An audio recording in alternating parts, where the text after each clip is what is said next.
특별히 오늘 우리는요, 이 통성경에서 제사장 나라와 하나님의 나라에 대해서 함께 살펴보면서 주시는 은혜를 나누기를 원합니다. 우리가 통성경을 지난 몇 년 동안 함께 배워오면서 제사장 나라와 하나님의 나라에 대해서 굉장히 많이 여러 번 담임 목사님께서 말씀해 주셨고 우리가 배우는 시간들을 가졌습니다.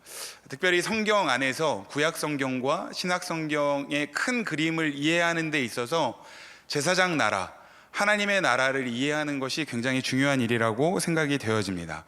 그런데 오늘은요, 제목은 제사장 나라와 하나님의 나라, 하나님 나라라고 나갔지만 이 두 가지 제사장 나라와 하나님 나라를 전체를 다 다루기에는 분량이 너무 많아서 오늘은 제사장 나라에 대해서만 함께 나누고 다음 주에 이어서 하나님 나라에 대한 말씀을 같이 함께 나누고자 합니다. 그런데 이 오늘의 말씀이 중요한 이유는 이 제사장 나라가 결국에는 이 하나님 나라 안에 모든 말씀과 모든 메시지가 수렴되면서 더 확장되어지는 것이기 때문에 하나님 나라에 대한 말씀을 나누면서 특별히 오늘 우리의 삶 속에 이루어질 또 이루어 가시는 그 하나님 나라에 대한 은혜를 더 깊이 경험하기 위해서는 오늘 이 제사장 나라가 어떠한 개념이고 제사장 나라를 통해서 하나님께서 이루시고자 하는 일들이 무엇인지를 잘 배우는 일이 중요하다고 생각이 되어집니다. 저는 부족합니다. 제가 말씀을 준비하면서도 저의 부족함과 연약함을 참 많이 부딪히면서 머리를 얼마나 쥐어짜면서 싸매면서 말씀을 준비했는지 모릅니다. 제가 막 힘들어하고 있으니까 뒤에서 김승영 목사님께서 어깨를 주물러 주시면서 목사님 힘내세요 하면서 이렇게 응원을 해주시고 가더라고요. 저는 부족하지만 말씀을 전할 때 하나님께서 여러분들에게 이 하나님의 말씀을 풀어주시는 은혜가 있기를 주님의 이름으로 축복합니다. 이 제사장 나라를 다룰 때에는요, 먼저 가장 중요한 제사장 나라의 5가지 메시지 내용이 있습니다. 먼저 이 5가지를 한번 읽어보기를 원하는데요, 이 5가지는 이 제사장 나라의 결론과도 같은 말씀이고 이 5가지를 가지고 제가 여러분들과 함께 말씀을 나누려고 합니다. 우리 첫 번째부터 5번째까지 같이 함께 천천히 읽어보도록 하겠습니다. 시작. 6월절 어린 양으로 시작하는 나라, 하나님의 용서가 있는 나라, 이웃 사이에 나눔과 거룩이 있는 나라, 민족 사이에 평화가 있는 나라, 장자와 성전으로 이끄는 나라. 이 5가지 지금 한번 읽어보시니까 언제 한번 들어보신 것 같은 기억이 조금 나시죠? 아멘. 그러면 됐습니다. 이 5가지를 제가 다시 한번 좀 구체적으로 나누기를 원하는데요, 이 구약 성경을 이해하는 가장 중요한 핵심적인 키워드는 제사장 나라입니다. 같이 한번 따라해 보시겠습니다. 제사장 나라. 그러니까 우리가 구약 성경을 읽으면서 구약 성경을 묵상하면서 이 성경 말씀에 기록된 하나님의 마음을 더 구체적으로 더 자세하게 우리가 헤아리고 깨닫기 위해서는요, 제사장 나라라고 하는 관점으로 이 구약 성경을 읽고 묵상할 필요가 있습니다. 그런데 이 제사장 나라와 대척점에 있는 개념이 제국주의라는 개념입니다. 이 제사장 나라와 제국은요, 공통적으로 한 가지 공통점이 있는데 그것은 뭐냐면 민족에 관한 이야기라는 것입니다. 그런데 민족에 관한 이야기라는 공통점이 있다고 해도 제사장 나라와 제국이라고 하는 것에는요, 굉장히 큰 차이점을 가지고 있는데 우리가 여러 번 들어서 한번 제가 말씀드리면 하시고 이해가 되실 것입니다. 제국의 특징은 무엇입니까? 제국의 특징은 한 민족이 모든 민족을 지배하고 또 약탈하고 노예로 삼고 또 수탈하는 것, 자기 민족을 위해서 모든 민족을 노예로 삼는 것이 제국의 가장 중요한 특징입니다. 그런데 반대로 제사장 나라의 특징은 한 민족이 모든 민족에게 복을 흘려보내는 것입니다. 한 민족을 통해서 모든 민족이 복을 받도록 하시는 것, 그것이 하나님께서 디자인하신 제사장 나라의 가장 중요한 특징입니다. 그러니까 한마디로 이야기하면 제사장 나라는 축복의 통로입니다. 제사장 나라는 복의 근원입니다. 그래서 이것이 하나님께서 아브라함에게 약속하신 이스라엘 민족의 정체성이었습니다. 창세기 12장 1절부터 3절까지의 말씀 같이 한번 읽어보겠습니다. 시작. 여호와께서 아브라함에게 이르시되 너는 너의 고향과 친척과 아버지의 집을 떠나 내가 내게 보여줄 땅으로 가라.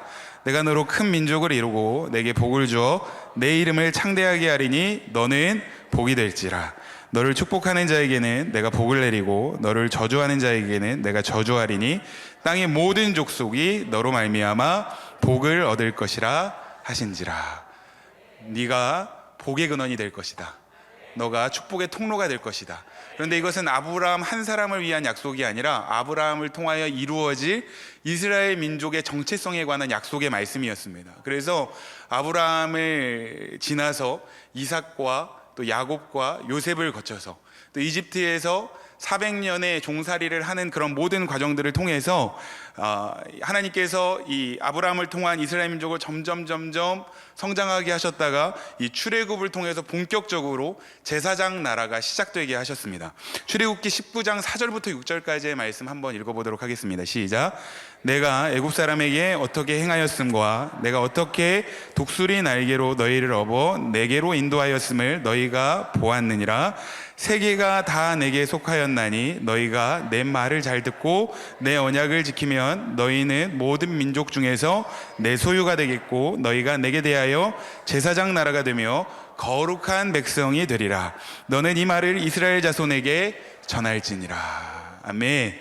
지금 우리가 방금 읽었던 이 출애굽기 19장 4절부터 6절까지의 말씀은 출애굽한 이후에 3개월 정도 지난 다음에 모세와 이스라엘 백성들이 함께 시내 광야에 도착했을 때 하나님께서 모세를 통해서 이스라엘 백성들에게 주신 약속의 말씀입니다. 그러니까 내가 너희를 출애굽한 가장 중요한 목적은 너희를 내 소유로 삼고 너희를 제사장 나라로 삼겠다. 할렐루야. 이 제사장 나라로서의 정체성을 다시 한번 재확인시켜 주시는 말씀이 출애굽기 19장 4절부터 6절까지의 말씀입니다. 그런데 내가 너희를 제사장 나라로 삼겠다라고 말씀하시기 전에 전제 조건이 있습니다. 그게 무엇이냐면 너희가 내 말을 잘 듣고 내 언약을 지키면 너희를 제사장 나라로 삼겠다. 그러니까 이스라엘 백성들이 제사장 나라로 살아갈 수 있도록 하나님께서는 율법을 주셨다는 것입니다. 이 율법은요, 제사장 나라의 법입니다. 그러니까 제사장 나라의 시민으로서 기본적으로 지켜야 할 가이드라인이 하나님께서 시내산에서 주신 율법들이라는 것입니다. 그래서 이 율법을 하나님께서 주신 이 율법을 구체적으로 기록한 성경이 레위기인데, 이 레위기를 통성경에서는 뭐라고 이야기를 합니까? 거룩한 시민학교 교과서. 그러니까 거룩한 시민, 제사장 나라에 속한 하나님의 백성이라고 하면 반드시 따라야 할 법이라고 하나님께서 가르쳐 알려주신 것입니다. 그래서 이스라엘 백성들이 제사장 나라로서 반드시 하나님께서 말씀하신 이 율법을 따라서 살아가야 하는 것이 마땅한데, 이스라엘 백성들이 종종 하나님께서 주신 이 율법을 따라 살지 않고 하나님의 말씀에 순종하지 않고 불순종하며 살아갈 때 때로는 선지자들을 통해서 경고하시기도 하시고 때로는 이방 민족을 통해서 징계하시면서 이스라엘 민족을 계속해서 제사장 나라로서 바르게 나아갈 수 있도록, 제사장 나라의 부르심을 바르게 지키면서 살아갈 수 있도록 하나님께서 그렇게 이스라엘 백성들을 이끌어 가셨다는 것입니다. 다시 한번 말씀드리지만 이러한 제사장 나라로서의 이 부르심은요, 출애굽을 하면서 본격적으로 시작이 되었습니다. 우리 첫 번째 제사장 나라의 특징 다시 한번 읽어보도록 하겠습니다. 시작. 제사장 나라는 유월절 어린 양으로 시작하는 나라입니다. 제사장 나라는 유월절 어린 양으로 시작하는 나라다. 400년 동안 이집트에서 종살이를 하던 이스라엘 민족은요, 10가지 재앙을 통해서 이집트에서 탈출할 수 있었습니다. 우리가 너무나도 잘 아는 이야기인데, 사실은 이집트 민족의 입장에서는 그것이 재앙이지만 이스라엘 민족의 입장에서는 그것은 10가지의 놀라운 기적이었습니다. 그 중에서도 이 출애굽의 10가지 재앙의 하이라이트는 마지막 재앙, 장자의 죽음이었는데, 하나님께서 이집트의 모든 장자들을 치실 때 이 이스라엘 민족에게 어린 양을 잡아서 어린 양의 피를 문 임방과 좌우 인설주에 바르면 그 피를 보고 넘어가시겠다라고 약속하셨습니다. 그리고 그날 밤이, 그 유월절 그날 밤이 이집트 민족에게는 정말 최악의 재앙의 날이었지만 이스라엘 민족에게는 정말 최고의 기적의 밤이었습니다. 하나님께서 이렇게 말씀하셨습니다. 출애굽기 12장 21절부터 23절까지의 말씀 같이 함께 읽어보겠습니다. 시작. 모세가 이스라엘 모든 장로를 불러서 그들에게 이르되 너희는 나가서 너희의 가족대로 어린 양을 택하여 유월절 양으로 잡고 우슬초 묶음을 가져다가 그릇에 담은 피에 적셔서 그 피를 문 임방과 좌우 설주에 뿌리고 아침까지 한 사람도 자기 집 문 밖에 나가지 말라. 여호와께서 애굽 사람들에게 재앙을 내리려고 지나가실 때에 문 임방과 좌우 문설주의 피를 보시면 여호와께서 그 문을 넘으시고 멸하는 자에게 너희 집에 들어가서 너희를 치지 못하게 하실 것임이니라. 아멘. 하나님께서 이집트의 장자들을 치실 때 이스라엘 백성들을 구원하신 것은, 이스라엘 백성들은 특별히 이스라엘 민족의 장자들이 죽음을 당하지 않고 목숨을 부지하고 구원을 받을 수 있었던 이유는 이스라엘 민족의 장자들이 특별한 사람들이었기 때문이 아니었습니다. 이스라엘 민족의 장자들이 뭔가 구원을 받을 만한 자격이 있거나 공로가 있어서 그들이, 이집트 민족의 장자들은 다 죽어나가고 있는데 이스라엘 민족의 장자들만 생명을 보호할 수 있고 구원을 받았던 것이 아니라는 것입니다. 그들에게 어떤 공로나 자격이 있어서 그들이 특별해서 하나님께서 구원을 하신 것이 아니라 전적으로 하나님의 은혜였습니다. 하나님께서 그들을 보호하시고 그들의 생명을 구원하신 것은 어린 양의 피를 보시고 하나님의 은혜로 그들의 생명을 살려주셨다는 것입니다. 그리고 우리가 잘 아는 것처럼 이 유월절 어린 양은 장차 오실 메시아 예수 그리스도의 그림자였습니다. 사랑하는 성도 여러분, 저와 여러분들은 유월절 어린 양으로 오신 예수 그리스도의 보혈로 말미암아 구원을 받았습니다. 할렐루야. 예수님의 피로 말미암아 구원을 받았습니다. 저와 여러분들이 구원을 받고 하나님의 자녀가 되고 또 오늘 이 저녁에 이 자리에 나와서 하나님을 예배할 수 있는 이유는 저와 여러분들이 특별해서가 아닙니다. 저와 여러분들에게 어떤 자격이 있어서가 아닙니다. 우리에게 어떤 공로가 있어서가 아닙니다. 우리에게는 아무런 자격이 없고 아무런 공로가 없고 어떠한 것도 하나님 앞에 내세울 것이 없지만 하나님께서 하나님의 은혜로, 우리가 하나님을 사랑하기 전에 하나님께서 먼저 우리를 사랑하셔서 아들을 내어주시고 아들의 피로 저와 여러분들을 구원하실 뿐만 아니라 하나님의 자녀로 삼아주신 것을 믿으시기를 주님의 이름으로 축복합니다. 그리고 이 하나님의 사랑이 저와 여러분들의 삶을 감격시켰으면 좋겠습니다. 그냥 머리로 아는, 그렇지 내가 어렸을 때부터 너무나도 많이 들었던 사실이지 나는 저것을 잘 알지 정도의 수준에 머무는 것이 아니라 매일매일 그 십자가의 보혈의 은혜 가운데 서서 예수님께서 나를 위하여 희생하신 그 생명의 대가와 나를 위해서 하나님께서 베풀으신 그 사랑의 은혜의 감격 가운데 살아가시는 저와 여러분들이 되실 수 있기를 주님의 이름으로 축복합니다. 이스라엘 민족도 마찬가지였습니다. 어떠한 자격이나 공로가 없었지만 하나님의 은혜로 유월절 어린 양의 피로 그들을 구원하셨고 본격적으로 제사장 나라로의 사명으로서 그들을 불러주셨다는 것입니다. 이 제사장 나라는요, 유월절 어린 양의 피로 시작하는 나라입니다. 그리고 두 번째 제사장 나라의 특징 같이 한번 읽어보겠습니다. 시작. 제사장 나라는 하나님의 용서가 있는 나라입니다. 이 제사장 나라로의 부르심에서, 제사장 나라에서 가장 중요한 것은 무엇일까요? 두말할 나위 없이 제사입니다. 제사장 나라에 있어서 가장 중요한 것은 제사입니다. 특별히 제사장 나라로 부르신 이스라엘 민족에게 하나님께서는요 5가지 제사에 대해서 구체적으로 말씀해 주셨습니다. 우리 사진으로, 이미지로 같이 한번 보시겠습니다. 5가지 제사가 번제, 소제, 화목제, 속죄제, 속건제입니다. 이 제사의 이름들은 많이 들어보셨고 또 제가 간단하게 좀 설명을 해드릴 텐데 그 내용은 이미 잘 알고 계시리라고 생각이 됩니다. 번제는 말 그대로 모든 것을 불태워서 하나님 앞에 올려드리는 제사입니다. 모든 것을 불태워드리는 이 번제는요 하나님 앞에 온전한 희생과 온전한 헌신을 의미하는 제사입니다. 그리고 두 번째는 소제인데 이 소제는 곡물의 가루로 드려지는 제사, 유일하게 피로 드려지지 않는 제사가 바로 소제였고, 이 소제의 의미는 어떤 재산의 헌신, 하나님을 향한 어떤 헌신의 의미로 소제를 드렸을 뿐만 아니라 특별히 한편으로는 이 소제로 드리는 것은요 이 짐승을 잡아서 짐승의 피를 드릴 수 없는 어떤 가난한 사람들을 위한, 가난한 사람들도 곡물로 하나님 앞에 제사를 드릴 수 있도록 어떤 배려하는 그런 의미의 제사가 바로 소제였습니다. 그리고 화목제는 기름이나 간이나 콩팥과 같은 내장들은 불살라서 하나님 앞에 드리고 나머지 고기는 가족이나 제사장들 또는 이웃들과 함께 나누어 먹으면서 하나님의 사랑과 은혜를 함께 나누고 함께 화목을 누리는 그런 제사가 화목제였고, 속죄제는 부지 중에, 알지 못하는 중에 죄를 짓거나 부정한 것들에 접촉을 해서 하나님 앞에 죄를 용서받고 정결하게 되기 위해서 하나님 앞에 드리는 제사가 속죄제인데, 이 제사의 특징은 제물에 안수하고 그 제물의 피를 제단 사방에 뿌리는 것이 특징입니다. 그래서 어떤 죄를 용서받기 위해서 드리는 죄가 속죄제이다. 그리고 마지막으로 속건제는 하나님의 것이나 이웃에게 어떤 피해를 입혔을 때 하나님께 바치거나 이웃에게 보상하는 그런 제사가 속죄제입니다. 특별히 속죄제에 대해서 묵상하면서 우리가 깨닫게 되는 영적인 진리는 뭐냐면, 우리가 회개한다고 할 때 이웃들에게 뭔가 해를 입히고 이웃들에게 상처를 줬으면서 스스로는 하나님 앞에서 나는 회개했습니다 라고 이야기하는 것으로 충분하지 않다는 것입니다.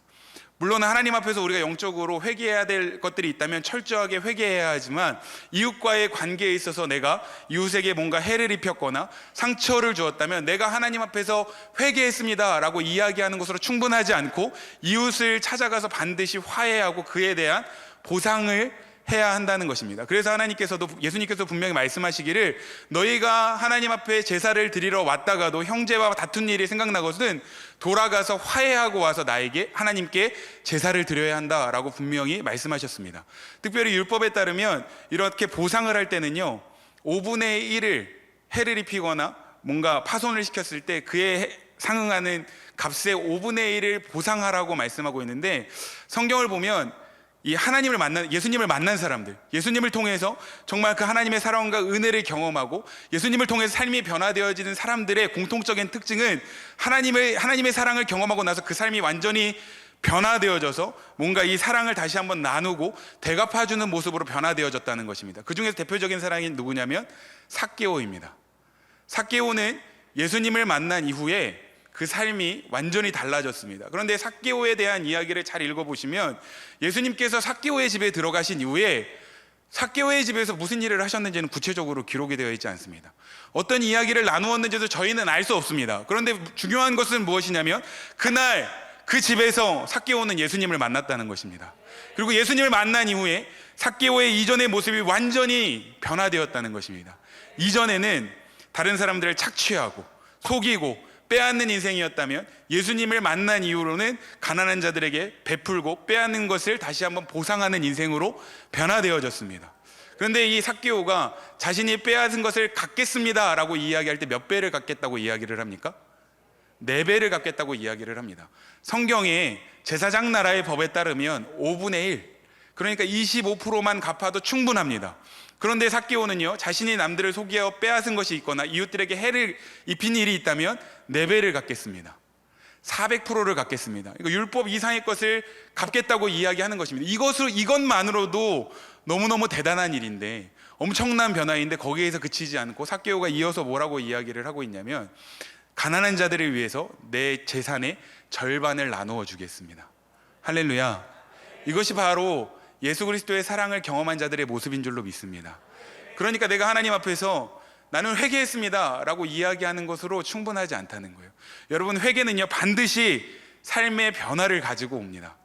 할렐루야. 그리고 우리가 정말로 하나님의 사랑을 경험하고 하나님의 사랑이 우리 안에 부어지기 시작한다면 그 사랑이 저와 여러분들을 통해서 흘러가게 될 줄로 믿습니다.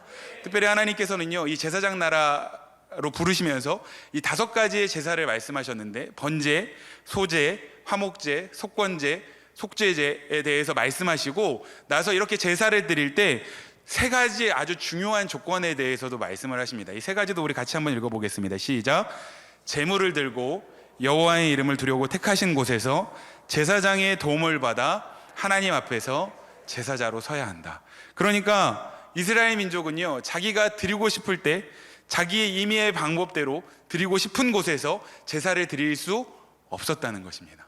하나님께서 정하신 기준에 맞는 제물을 가지고 와서 하나님께서 말씀하신 곳에서 제사장의 도움을 받아서 제사를 드려야만 했다는 것입니다. 지금 사실 제가 굉장히 짧은 시간 동안 5가지 제사와 3가지 기준을 간단하게 말씀드렸지만, 이 모세오경, 하나님께서 모세에게 주신 시내산의 율법을 성경을 통해서 자세하게 살펴보면 생각보다 더 복잡하고 까다로운 기준으로 하나님께서 말씀하고 있다는 것을 우리가 발견할 수 있습니다. 그런데 하나님께서 이렇게 복잡하고 까다로운 기준까지도 제시하시면서 이러한 제사를 너희가 나에게 반드시 드려야 한다라고 말씀하신 이유가 무엇이겠습니까? 이스라엘 백성들로 하여금 괜히 불편을 감수하게 하고 조금 더 수고스럽게 만들어서 그들이 하나님 앞에서 뭔가 하나님의 종으로 살아가도록 하시기 위해서, 불편하고 수고스럽게 만드시기 위해서 이러한 제사를 하라고 말씀하신 것이겠습니까? 그렇지 않다는 것입니다. 하나님께서 특별히 이스라엘 민족에게, 제사장 나라로 부르신 이스라엘 민족에게 이러한 제사 제도에 대해서 말씀하신 데에는요 더 중요한 이유가 있는데, 우리 레위기 4장 31절과 레위기 5장 10절과 레위기 6장 7절 말씀을 계속 같이 함께 읽을 텐데, 이 말씀들의 공통점을 한번 찾아보시기를 바랍니다. 4장 31절부터 읽겠습니다. 시작. 그 모든 기름을 화목제물에 기름을 떼어낸 것 같이 떼어내 제단 위에서 불살라 여호와께 향기롭게 할지니 제사장이 그를 위하여 속죄한즉 그가 사함을 받으리라. 레위기 5장 10절 말씀. 그 다음 것은 규례대로 번제를 드릴지니 제사장이 그의 잘못을 위하여 속죄한즉 그가 사함을 받으리라. 레위기 6장 7절 말씀. 시작. 제사장은 여호와 앞에서 그를 위하여 속죄한즉 그는 무슨 허물이든지 사함을 받으리라. 할렐루야. 방금 읽었던 말씀들의 공통점을 찾으셨습니까? 이런 제사들을 드리게 하신 이유가 무엇입니까? 하나님은 그들을, 이스라엘 민족의 죄를 용서하시고 다시 한번 기회를 주시기를 원하시는 분이십니다. 어떠한 죄를 저질렀더라도 다시 한번 용서하시고 이스라엘 민족이 하나님을 사랑하는 민족으로, 또 하나님을 섬기는 민족으로, 하나님의 말씀에 순종하는 민족으로 그들에게 기회를 주시기 위해서 이러한 제사를 드리도록 하셨다는 것입니다. 이것이 바로 하나님의 마음입니다. 하나님은요 그들을 징계하시고 그들을 수고스럽게 하시고 그들을 불편하게 하시기 위해서 이러한 제사 제도를 허락하신 것이 아니라 오히려 그들을 사랑하셔서 용서하시고 이스라엘 민족과 더 깊은 사랑을 나누시기 위해서 이러한 제사 제도를 말씀하셨다는 거예요. 그래서 신명기의 율법을 보면 하나님께서는요 이 제사장 나라의 법을 말씀하시면서 하나님을 사랑하라고 말씀하고 있습니다. 신명기 6장 5절 말씀. 시작. 너는 마음을 다하고 뜻을 다하고 힘을 다하여 내 하나님 여호와를 사랑하라. 아멘. 그리고 하나님을 사랑할 뿐만이 아니라 이웃도 내 몸처럼 사랑하라고 말씀하셨습니다. 레위기 19장 18절 말씀. 시작. 원수를 갚지 말며 동포를 원망하지 말며 내 이웃 사랑하기를 내 자신과 같이 사랑하라. 나는 여호와이니라. 아멘. 하나님을 사랑하라, 이것이 크고 첫 번째 되는 계명이고, 두 번째는 이웃을 사랑하는 것이다 라고 말씀하신 분이 누구이십니까? 신약의 예수님이십니다. 예수님이 이렇게 말씀하셨어요. 가장 크고 첫 번째 되는 계명은 하나님을 사랑하는 것이고 두 번째는 이웃을 내 몸처럼 사랑하는 것이다 라고 말씀하셨는데, 이것은 예수님께서 새롭게 고안해내신 어떤 그런 아이디어가 아니라 예수님도 이 제사장 나라의 법, 하나님의 말씀에 근거해서 하나님을 사랑하고 이웃을 사랑하라고 말씀하신 것입니다. 그래서 제사장 나라의 세 번째 특징은요 이웃 사이에 나눔과 거룩이 있는 나라입니다. 세 번째 특징 같이 한번 읽어보겠습니다. 시작. 제사장 나라는 이웃 사이에 나눔과 거룩이 있는 나라. 이웃을 사랑하라, 이웃을 내 몸처럼 사랑하라는 이 말씀은요 그저 듣기 좋은 구호가 아니었습니다. 우리 옆에 계신 분들과 이렇게 한번 인사해 보겠습니다. 예수님 안에서 당신을 사랑합니다.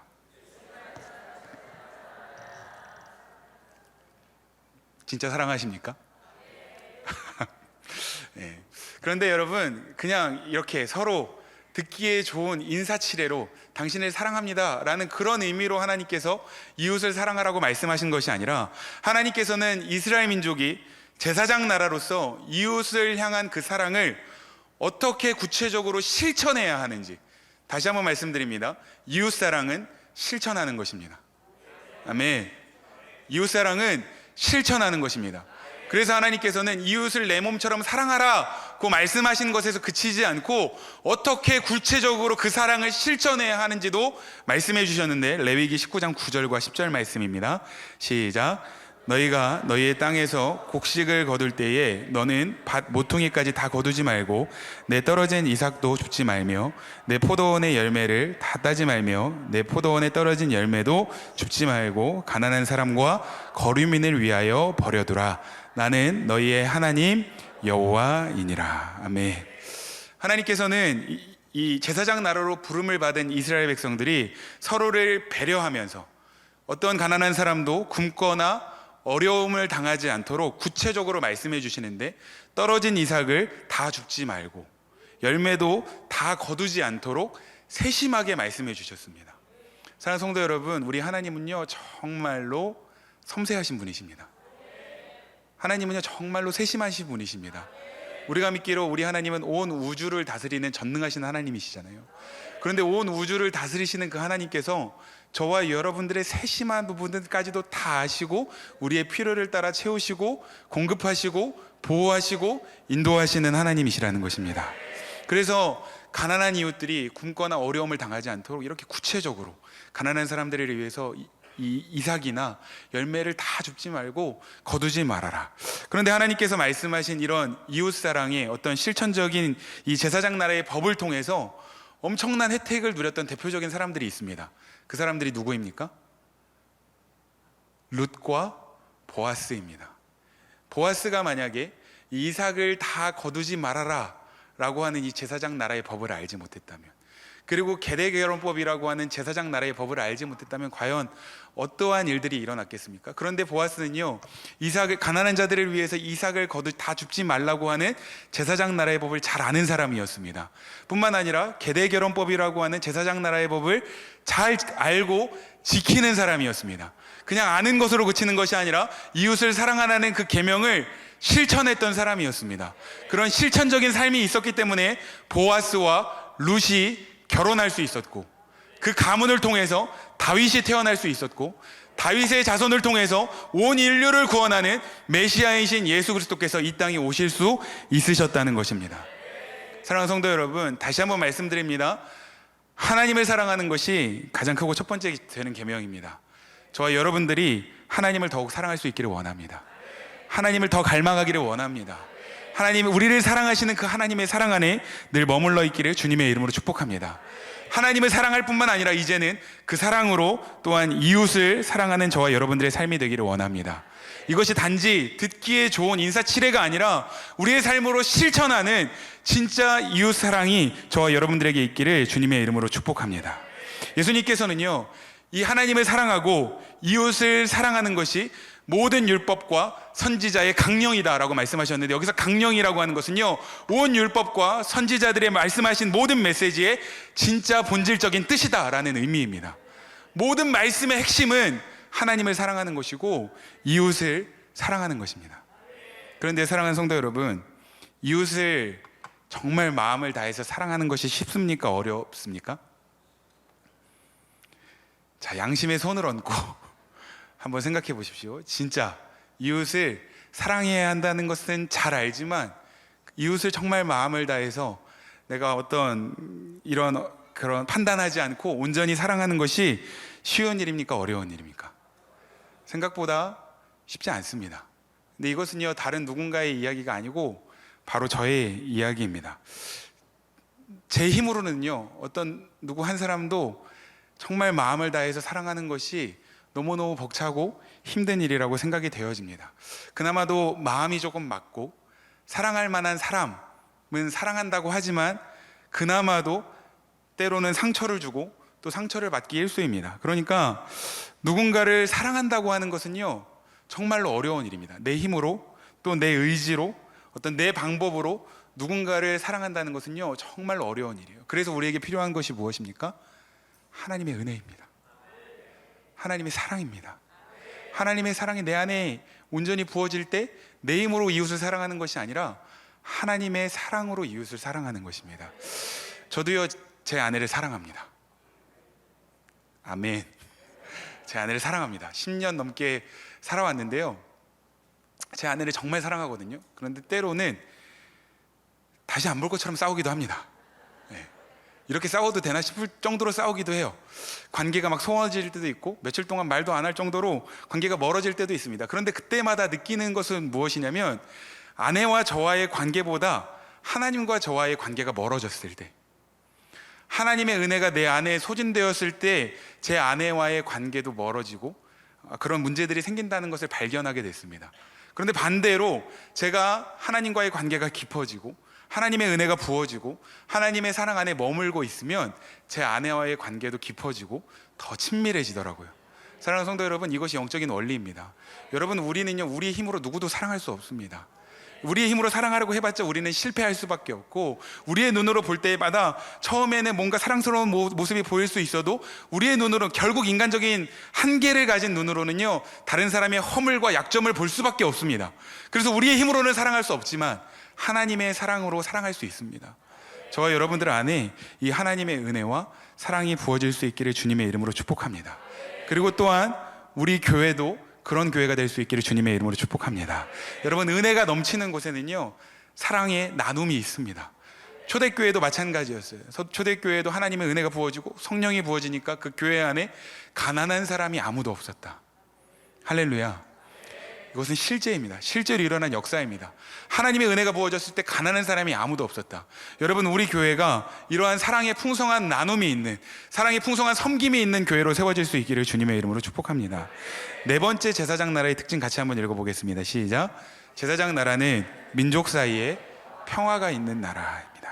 제사장 나라는요, 가까운 이웃과 사랑을 나눌 뿐만 아니라 민족과 민족 사이에도 평화를 이루어가도록 부름을 받은 나라입니다. 레위기 19장 33절부터 34절까지의 말씀 한번 읽어보겠습니다. 시작.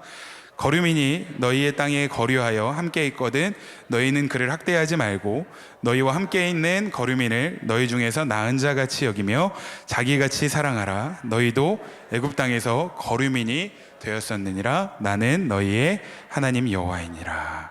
하나님께서는 이스라엘 민족 안에서 어떤 가난한 사람들만을 배려할 뿐만이 아니라 거류민들도 배려해야 한다.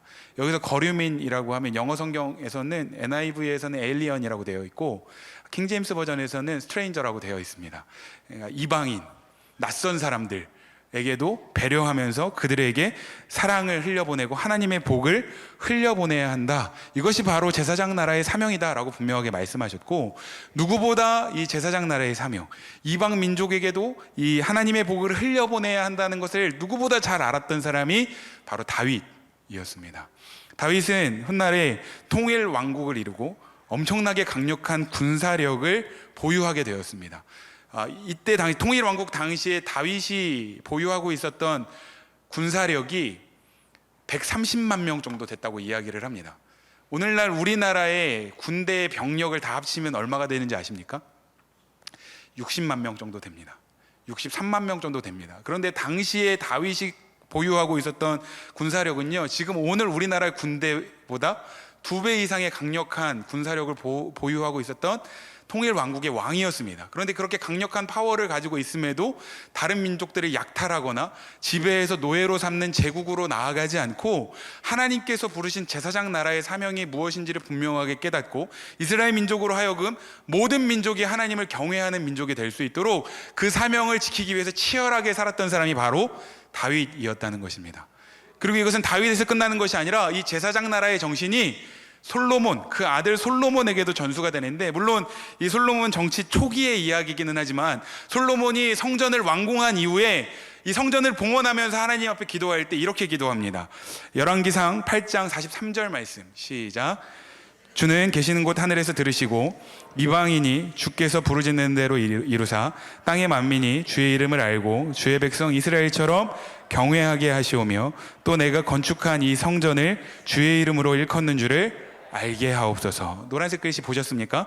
땅의 만민이 주의 이름을 알고 주의 백성 이스라엘처럼 하나님을 경외하게 하시고 하나님을 섬기게 하여 주십시오.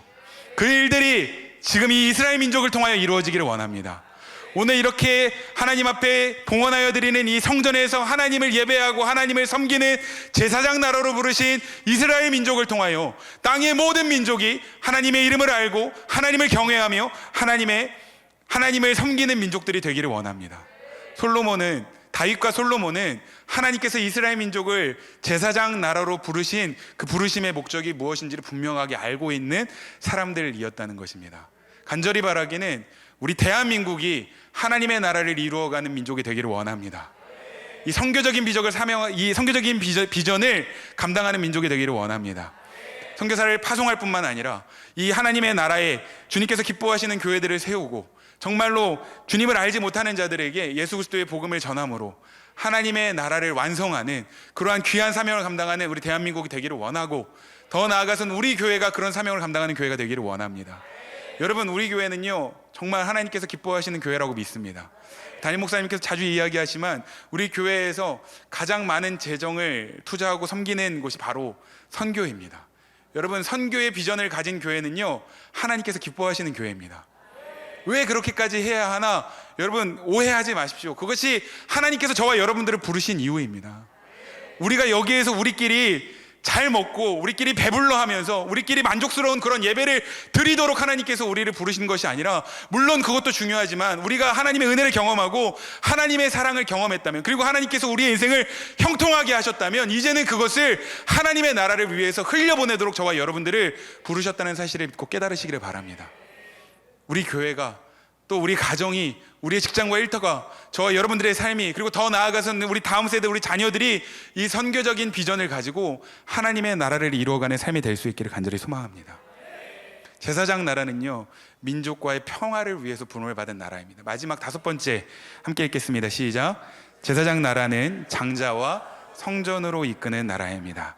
사진으로 한번 보시겠습니다. 출애굽 당시에 이스라엘 민족은 12지파를 구성했습니다. 그런데 처음에는 요셉을 포함한 12아들의 혈통을 따라서 12지파가 이렇게 구성이 됐는데, 나중에 아시는 것처럼 이제 요셉이 므낫세와 에브라임을 낳고, 야곱이 이제 이 손주들에게 축복을 하면서 이 손주들은 내 것이다 라고 이야기하면서 요셉 지파의 자리를 므낫세 지파와 에브라임 지파가 차지를 하게 됩니다. 그래서 총 13지파가 됐는데, 그 중에서 하나님께서 레위 지파를 이스라엘 모든 지파의 장자들을 대신해서 하나님을 섬기는 지파로, 제사장 지파로 따로 불러서 세워주셨습니다. 그래서 마지막 이제 1+12지파라고 되어 있는 것이 이스라엘 민족의 제사장 나라로서 이제 세워져가는 이제 큰 골격을 이루게 됩니다. 그러니까 하나님께서는요 이 레위 지파들을 이스라엘 민족의 장자로 대신하여 부르셔서 하나님을 섬기는 제사장 나라로 세워가게 하셨는데, 특별히 성전, 하나님의 언약궤를 모시는 성막과 성전에서 같이 함께 이스라엘 민족을 섬기면서 제사장 나라로 세워가게 하셨습니다. 출애굽기 25장 22절 우리 마지막으로 함께 읽겠습니다. 시작. 거기서 내가 너와 만나고 속죄소 위 곧 증거궤 위에 있는 두 그룹 사이에서 내가 이스라엘 자손을 위하여 내게 명령할 모든 일을 내게 이르리라. 아멘. 레위인들을 세우셔서 이스라엘 민족이 하나님 앞에 제사 드리러 나올 때마다 이 하나님의 언약궤를 모시고 있는 성막 또는 성전에서 하나님을 섬기면서 하나님을 예배하면서 그 모든 죄를 용서받고 정결하게 함으로 하나님과 다시 한번 친밀한 관계를 누리고 하나님을 사랑하고 하나님 섬기는 민족으로 하나님께서 세워가기를 원하셨다는 것입니다. 그런데 여러분, 오늘도 마찬가지입니다. 하나님께서는 저와 여러분들을 왕같은 제사장이요 거룩한 나라요 하나님의 소유로 부르신 줄로 믿습니다. 제사장 나라로서의 이스라엘 민족에게 있어서는요 이 성전, 언약궤를 모신 이 성전은요 그들의 삶과 신앙의 중심이었습니다. 어디를 가든 무엇을 하든 이 성전이 중심이 되었다는 건 하나님이 중심이 되었다는 것입니다. 그런데 오늘 저와 여러분들을 왕같은 제사장이요 거룩한 나라요 하나님의 소유된 백성으로 부르셨다는 것은 우리의 삶 또한 하나님이 중심이 되어야 한다는 것입니다. 할렐루야. 우리가 이제는 구약시대와 같은 제사를 드리지는 않지만 예수님께서 십자가 위에서 다 이루셨다고 말씀하신 동시에 하나님의 나라가 우리 가운데 시작되었음을 믿으시기를 바랍니다. 하나님의 나라 안에 하나님의 통치 아래서 우리가 살아가면서 하나님을 중심에 모시고 하나님을 섬기는 예배자로 저와 여러분들이 살아갈 뿐만 아니라 저와 여러분들을 통해서 이 서산 땅과 한국뿐만이 아니라 온 열방에 하나님의 나라가 이루어질 수 있기를 주님의 이름으로 축복합니다. 여러분, 짧은 시간이지만 우리가 제사장 나라에 대해서 5가지 아주 중요한 핵심적인 특징을 같이 함께 나누었습니다. 우리 5가지 한번 말씀을 상기하면서 다시 한번 읽어보도록 하겠습니다. 시작. 유월절 어린 양으로 시작하는 나라, 하나님의 용서가 있는 나라, 이웃 사이에 나눔과 거룩이 있는 나라, 민족 사이에 평화가 있는 나라, 장자와 성전으로 이끄는 나라. 할렐루야. 오늘 제사장 나라에 대해서 부족하지만 여러분들과 함께 나누었습니다. 잘 새기셨습니까? 잘 기억하셔야 돼요. 왜냐하면 오늘은 이 제사장 나라로 끝나는 게 아니라 앞서 말씀드렸던 것처럼 다음 주에 우리가 함께 나눌 하나님 나라로 연결되기 때문입니다. 오늘의 이 모든 이야기를 담고 하나님 나라로 넘어갈 겁니다. 그러니까 일주일 동안 이걸 잘 기억하고 오셔야 될까요? 잊어버리셔야 될까요? 예. 제가 알기로 다음 주에는 한충호 목사님이 설교하시거든요. 근데 성도님들이 잊어버리고 오시면 이 한충호 목사님께서 처음부터 다시 하실 거예요. 그럼 다음 주 예배는 9시에 끝날 수도 있습니다. 잊어버리지 마시고 꼭 기억하셨다가 다음 주에 우리 하나님 나라에 대한 이야기, 하나님의 메시지를 나누면서 더 풍성한 은혜가 있으시기를 주님의 이름으로 축복합니다.